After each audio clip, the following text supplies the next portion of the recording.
বৈষম্য বিরোধী আর এনসিপি নেতাদের চাঁদাবাজির ভিডিও গণমাধ্যম এবং সামাজিক মাধ্যমে এখন ভাইরাল।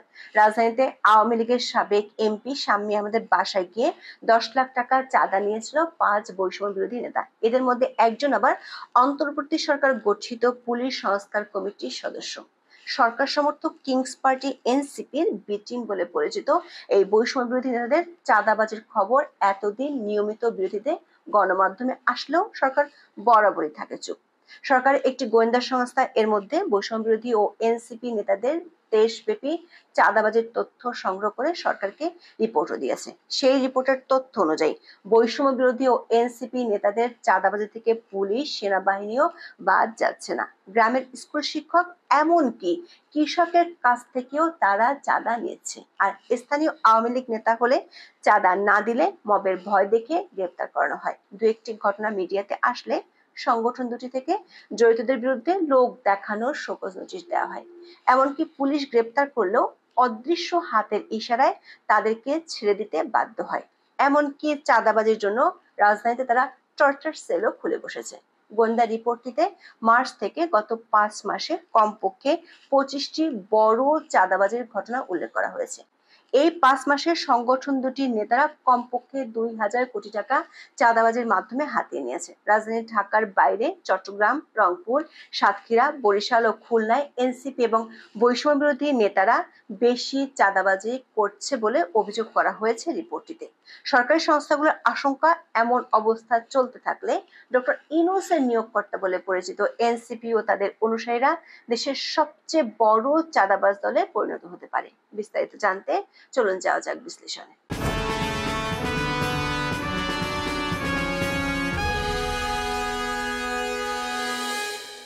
রাজধানীর গুলশানে সংরক্ষিত নারী আসনের সাবেক সংসদ সদস্য শাম্মী আহমেদের বাসায় গিয়ে 50 লাখ টাকা চাঁদা চেয়েছিল বৈষম্য বিরোধী ছাত্র আন্দোলনের 3 ও গণতান্ত্রিক ছাত্র সংসদের 1 নেতা সহ মোট 5 জন। সামাজিক মাধ্যমে ভিডিও ভাইরাল হওয়ার পর পুলিশ তাদের গ্রেপ্তার করে 7 দিনের রিমান্ডে নিয়েছে।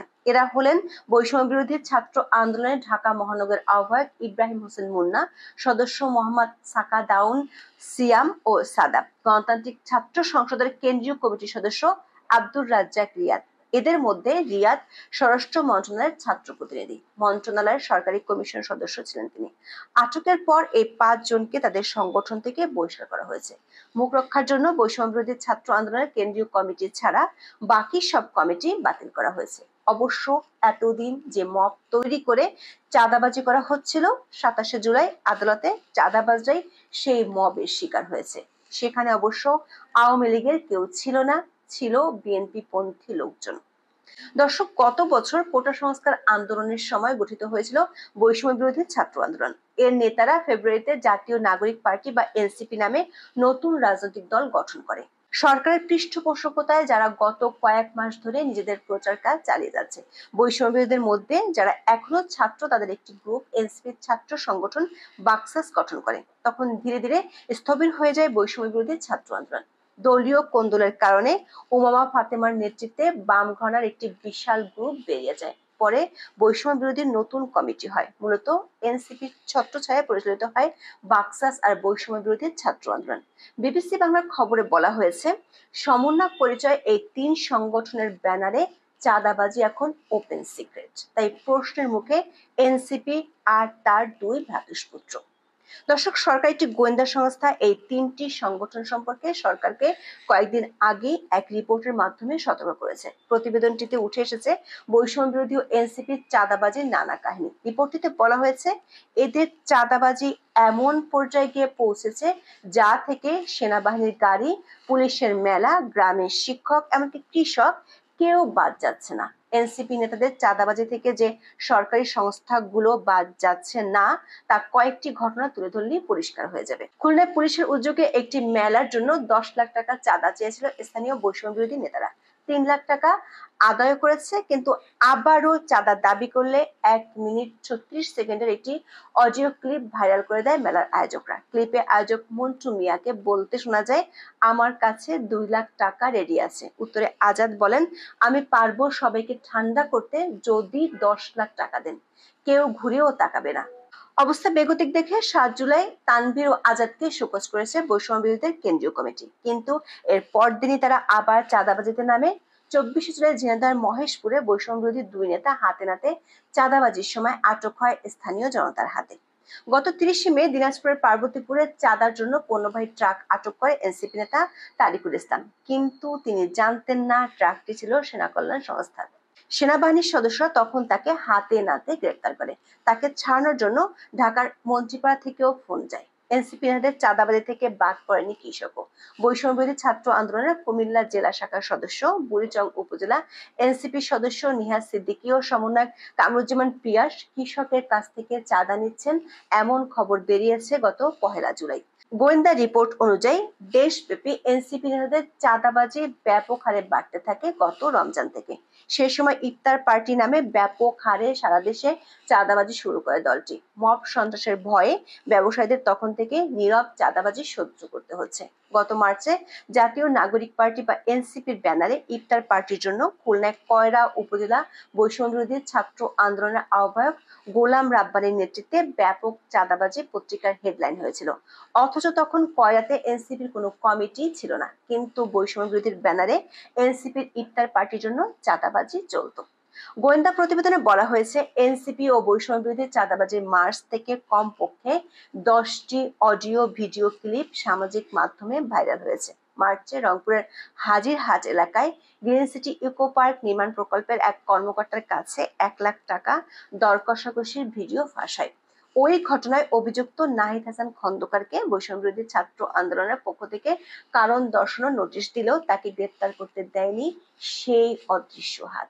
২১ মে মানিকগঞ্জে সংগঠনটির ২ নেতাকে পুলিশ গ্রেপ্তার করে চাঁদাবাজির জন্য। ১৫ মে খুলনায় সংগঠনটির ৮ জনকে একই অভিযোগে গ্রেপ্তার করে পুলিশ। গত ৭ মার্চ রাজধানীর কলাবাগান থানা এলাকায় একটি ব্যবসা প্রতিষ্ঠানে চাঁদাবাজি ও ভাঙচুরের অভিযোগে বৈষম্য বিরোধী ছাত্র আন্দোলনের আহ্বায়ক সালাউদ্দিন সালমান সহ ১৪ জনকে গ্রেপ্তার করেছিল যৌথ বাহিনী। তাদেরকে কলাবাগান থানায় হস্তান্তর করার পর মামলা হয়েছিল, কিন্তু অদৃশ্য হাতের ইশারায় তারা ছাড়া পেয়ে যায়। গোয়েন্দা প্রতিবেদনে বলা হয়েছে, মবের ভয় দেখিয়ে ত্রাস তৈরি করে চাঁদা আদায়ের কৌশল অ্যাপ্লাই করছে সংগঠন দুটির নেতারা। ৬ জুলাই চট্টগ্রামে চাঁদা না পেয়ে মব তৈরি করে মেঘনাদ পেট্রোলিয়ামের কর্মচারী ও জামাত নেতা নওশেদ জামালকে মারধর করে পুলিশের হাতে তুলে দেয় বৈষম্য বিরোধী নেতারা। আবার মব তৈরির মাধ্যমে চাঁদাবাজি করতে গেলে পুলিশ যখন ধরে তখন তাদের থানায় গিয়ে ছাড়িয়ে আনেন এনসিপি নেতারা। প্রতিবেদনটিতে বলা হয়েছে, বৈষম্য বিরোধী ছাত্র আন্দোলন এবং এনসিপি নেতাদের চাঁদাবাজির প্রতিবাদে স্থানীয় পর্যায়ে অনেকেই সংগঠন দুটি থেকে পদত্যাগ করে প্রতিবাদ জানিয়েছেন। গত ১ জুন বরিশালে বৈষম্য বিরোধী ছাত্র আন্দোলনের মুখ্য সংগঠক সহ ৩ নেতা পদত্যাগ করেন। তারা সংগঠনের অন্যদের বিরুদ্ধে চাঁদাবাজি ও মব সৃষ্টির অভিযোগ করেন। রংপুর, কুড়িগ্রামে বৈষম্য বিরোধীদের চাঁদাবাজি এতটা বেড়েছে যে স্থানীয় প্রশাসন এ নিয়ে কয়েক দফা সরকারের কাছে রিপোর্ট পাঠিয়েছে। গত ১৮ মে একযোগে সংগঠনটি রংপুর জেলার ১৬ নেতা পদত্যাগ করেন। পদত্যাগ করা নেতাদের অভিযোগ, কমিটির কয়েকজন শীর্ষ নেতা চাঁদাবাজি, টেন্ডারবাজি, নিয়োগ বাণিজ্য সহ নানা অনিয়ম দুর্নীতিতে জড়িয়ে পড়েছেন। তারা কোটি টাকা হাতিয়ে নিয়েছেন, আর সে টাকার ভাগ নিয়মিত চলে যায় এনসিপি ঢাকার শীর্ষ নেতাদের কাছে। বৈষম্য বিরোধী ছাত্র আন্দোলন রংপুর মহানগর কমিটির মুখপাত্রকে গত ৮ মার্চ সাময়িক বহিষ্কার করা হয়েছিল। তিনি নিয়মিত বালুমহালে গিয়ে মাসোহারা তুলতেন। চাঁদাবাজির দূরত্ব এতটা বেড়েছে যে বৈষম্য বিরোধীদের রংপুর ও কুড়িগ্রাম কমিটি বাতিল করতে হয়েছে। চাঁদা না দিলে শুধু মব নয়, শায়েস্তা করার জন্য টর্চার সেল খুলে বসেছে সংগঠন দুটির নেতারা। গত জুনের মাঝামাঝিতে সংগঠনটির মিরপুর অফিসটি যে টর্চার সেল হিসেবে ব্যবহৃত হচ্ছে সেটির ভিডিও সামাজিক মাধ্যমে ভাইরাল হয়েছে। টর্চার সেলের ব্যবসায়ীদের ধরে এনে নির্যাতন করে ব্ল্যাঙ্ক চেক ও স্ট্যাম্পের স্বাক্ষর করিয়ে নেওয়া হয়। এর হোতা হলেন বৈষম্য বিরোধী ছাত্র আন্দোলনের ঢাকা মহানগর যুগ্ম আহ্বায়ক সাদমান সানজিদ ও রিফাতুল হক শাওন। একটি বেসরকারি টিভি চ্যানেলে এ নিয়ে সংবাদ প্রচার হলেও না পুলিশ না সরকার কেউই তাদের বিরুদ্ধে ব্যবস্থা নেয়নি। নিবে কিভাবে? এই ২ জন এনসিপি নেতা নাহিদ ইসলামের অত্যন্ত ঘনিষ্ঠ বলে পরিচিত। এই পরিচয় স্থানীয় বৈষম্য বিরোধীরা শুধু চাঁদাবাজি নয়, সরকারি অফিসে চাপ প্রয়োগ করে বদলি আর নিয়োগ বাণিজ্য করে বেড়াচ্ছে। গ্রেপ্তার তো দূরের কথা, পরের দিন এই গ্রুপটি সংবাদ সম্মেলন করে হুমকি দেয় তাদের কেউই কিছু করতে পারবে না। আমাদের হাতে আসা শাহালি থানার একটি ভিডিওতে দেখা যাচ্ছে বৈষম্য বিরোধী নেতারা কিভাবে থানা পুলিশের উপর এক হাত নিচ্ছেন। এই যে মামলা করতে হবে তো ওকে আমি উচ্চারণ করতে পারতেছি না, গণগলায় লিখে আছে, আমি উচ্চারণ করতেছি না। ওনাকে আমরা তো অন্য কোনো জায়গায় দিলে প্রথমত গায়ে হাত দিই, ওনাকে উপর থেকে নিচে নামাইছে, ওনাকে কেউ একটা হাত ব্যবহার করছে না। একটা মিনিট, আপনি ভিডিও করতেছেন? আচ্ছা করুক, করলে কি হয়েছে? ধরে রাখছেন না আমাদের করুক, করলে কি হয়েছে? না না আপনি দেখেন আপনি করতে পারেন, ভিডিও করতে পারেন, ফেসবুকে দিতে পারেন, যে কেউ আপনারা ভিডিও করতে পারেন, এটা নিয়ে আমাদের কোনো কিছু নাই, কারণ আমরা আমাদের দায়বদ্ধতার জায়গা থেকে আমরা নিউজ মিডিয়া ঢুকাচ্ছি, আমরা আমাদের দায়বদ্ধতার জায়গা থেকে কোথাও যাচ্ছি না, আমরা ফলস ইনফরমেশন নিয়ে আসি, আপনি ভিডিও করেন বা ফুটেজ করেন, এটা আপনার ইচ্ছা, আপনি রাখতে পারেন। আমি অপরাধ করলে না ভাই, অপরাধ কি করেন নাই, আপনি একটা অপরাধকে লিগ্যালাইজ করার চেষ্টা করছেন, এটা কি বাইরে অপরাধ ভাই? ইন্টারপ্রিটেশন আমি বুঝি ওদা ভাই, এটা আমাদের কাউকে দেখ সবাইকে লেক্সি পড়েন, অর্থ করেন, সবাই অর্থ বুঝুন। আমি প্রফেশনাল, এজন্য আমরা ইংলিশে আপনি রব্বার ভাই একটু বুঝি, আমি কি বললাম তো মামলা দেখেন রব্বার ভাই না ব্যাক সাইড থেকে দর্শক, যারাই চাঁদাবাজি করতে ধরা পড়েছেন তাদের সাথে এনসিপি নেতা নাহিদ হাসনাতদের হাস্যোজ্জ্বল ছবি সামাজিক মাধ্যমে ছড়িয়ে পড়তে দেখা গেছে। গত 13ই জুলাই ঝালকাঠিতে এসে পথসভায় বেশ বড় গলায় এনসিপি নেতা নাহিদ ইসলাম বলেছিলেন, যারা চাঁদাবাজির রাজনীতি করতে চায় তাদের বিদায় হবে হাসিনার মতো। অথচ সেদিনই এনসিপির এক নেতার চাঁদাবাজির ভিডিও ভাইরাল হয়েছিল। চলুন দেখে আসি সেই চাঁদাবাজির এক ঝলক।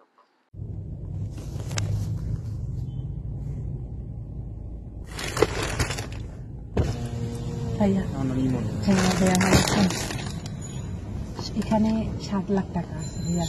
হ্যাঁ 10 থাকার কথা ছিল, মানে একটু ক্রাইসিস মানে বুঝেন না, ব্যাংকও দিতে চায় না, 7 লাখ টাকা আছে। ভাইকে বলছেন কিছু? হ্যাঁ বলছি, 7-এর কথা বলছেন? হ্যাঁ আমি বলছিলাম ওনাকে, কিন্তু 7 আছে আপাতত।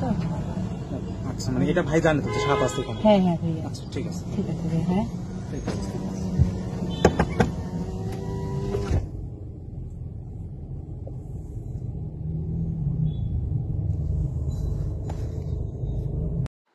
ভাইরাল ভিডিওতে এনসিপির যে নেতাকে দেখা যাচ্ছে তিনি হলেন কেন্দ্রীয় সদস্য ইমামুর রশিদ ইমন। তিনি একজন নারীর কাছ থেকে 7 লাখ টাকা নিচ্ছিলেন, বিনিময়ে সে নারীকে প্রজেক্ট বাগিয়ে দেওয়ার প্রতিশ্রুতি দিয়েছেন। অবশ্য এনসিপি নেতারা এটাকে চাঁদাবাজি বলতে নারাজ, তাদের ভাষায় এটি পার্টি ফান্ডে অনুদান। ভুক্তভোগী ক্ষুদ্র উদ্যোক্তা ওই নারী জানিয়েছেন, বিভিন্ন প্রজেক্টে কাজ দেওয়ার আশ্বাসে তিনি জাতীয় নাগরিক পার্টিকে বিভিন্ন সময় প্রায় 48 লাখ টাকা চাঁদা দিয়েছেন, কিন্তু পরবর্তীতে তাকে কোনো কাজ বা প্রজেক্ট কিছুই দেওয়া হয়নি। এনসিপি নেতারা যখনই বলেন তাদের দলে চাঁদাবাজদের জায়গা হবে না, তার পরপরই হাতে নাতে দলীয় চাঁদাবাজরা ধরে পড়ে।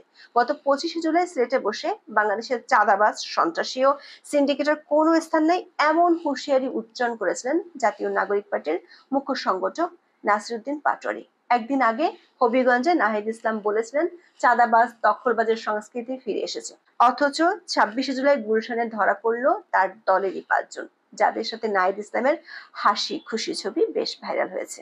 ধরা পড়লে পুলিশ থেকে ছাড়িয়ে নেওয়ার জন্য মব তৈরি করা হয়। আসে অদৃশ্য টেলিফোন। 28শে মার্চ বন্দরনগরীর চট্টগ্রামের একটি ব্যবসা প্রতিষ্ঠানে চাঁদাবাজির সময় 2 ছাত্র সমন্বয়ককে আটক করে পুলিশের কাছে দিয়েছিল স্থানীয়রা, কিন্তু সেই অদৃশ্য টেলিফোনে পুলিশ তাদেরকে ছেড়ে দেয়। 6 জুন চট্টগ্রামে সরকারি অফিসে এনসিপি নেতার চাঁদাবাজির ভিডিও ভাইরাল হয়। উপরের নির্দেশে তার বিরুদ্ধে কোনো ব্যবস্থা নিতে পারেনি আইন শৃঙ্খলা বাহিনীর সদস্যরা। 28শে মে টঙ্গীতে এক আওয়ামী লীগ নেতার বাড়িতে গিয়ে বৈষম্য বিরোধী এক নেতার চাঁদা দাবির ভিডিও এখন ঘুরছে নেট দুনিয়ায়। সেই ভিডিওতে এক সমন্বয়কের 20 লাখ টাকা চাঁদা দাবির তথ্য উঠে আসে। দর্শক, আপনাদের হয়তো মনে আছে, এই টঙ্গী গাজীপুরে ডেভিল হান্ট অভিযান শুরু করেছিল পুলিশ। বলা হয়েছিল আওয়ামী লীগের সন্ত্রাসীদের ধরতে এই অভিযান, কিন্তু পুলিশের সূত্রগুলো বলছে চাঁদা না পেয়ে পুলিশকে দিয়ে তখন শায়েস্তা করার জন্যই স্বরাষ্ট্র উপদেষ্টার উপর চাপ প্রয়োগ করে ওই অভিযান চালু করেছিল বৈষম্য বিরোধী নেতারা। আর ঢাকা থেকে তার নেতৃত্ব দিয়েছিল এনসিপির এক শীর্ষ নেতা। দর্শক, এই বিষয়টির প্রতি নিজের ফেসবুক পোস্টে ইঙ্গিত দিয়েছেন বৈষম্য বিরোধীর এক সময়কার কর্ণধার উমামা ফাতেমা। পোস্টে তিনি লেখেন, এই চাঁদাবাজির খবর দেখে আশেপাশের সবাই এত অবাক হওয়ার ভান করছেন, বিষয়টা কিছুটা হাস্যকর বটে। বলতে হবে, এই প্রথম কোনো চাঁদাবাজি ধরতে গিয়ে তারা পুলিশের হাতে ধরা খেল। ঠিক মতো খোঁজ নিলে বুঝবেন এদের শেকড় অনেক গভীরে। তিনি লিখেছেন, এই ছেলেগুলোকে তো নেতাদের পেছনে প্রটোকল দিতে দেখা গেছে এতদিন যাবত। সচিবালয় থেকে শুরু করে মিছিল, মিটিং, মারামারি সব জায়গাতেই সমন্বয়কদের ডান হাত বাম হাত হিসেবে নির্বিঘ্নে প্রটোকল দিয়ে গেছে। গুলশান বনানী গ্যাং কালচারের অজস্র অভিযোগ অভ্যন্তরীণভাবে তাদের বিরুদ্ধে ছিল। দর্শক, এনসিপি নেতারা তো এতদিন নিজেরাই চাঁদাবাজির বিরুদ্ধে কথা বলেছেন। ঠিক একদিন আগে গলা ফাটিয়েছেন হাসনাত আব্দুল্লাহ, কিন্তু একদিকে গলা ফাটালেও অন্যদিকে চাঁদাবাজির স্বর্গ গড়ে তুলেছেন নিজেদেরই ছত্রছায়ায়। আবার শুনানির সময় রাষ্ট্রপক্ষের আইনজীবী আদালতে বলেছেন, গত বছর 5ই আগস্টের পর থেকে এই চাঁদাবাজরা ধানমন্ডি, গুলশান, বনানী এলাকায় আওয়ামী লীগের বাসা খুঁজে খুঁজে চাঁদাবাজি করে। এমনকি পালিয়ে যাওয়া আওয়ামী লীগের নেতার বাসায় গিয়েও তারা চাঁদাবাজি করে।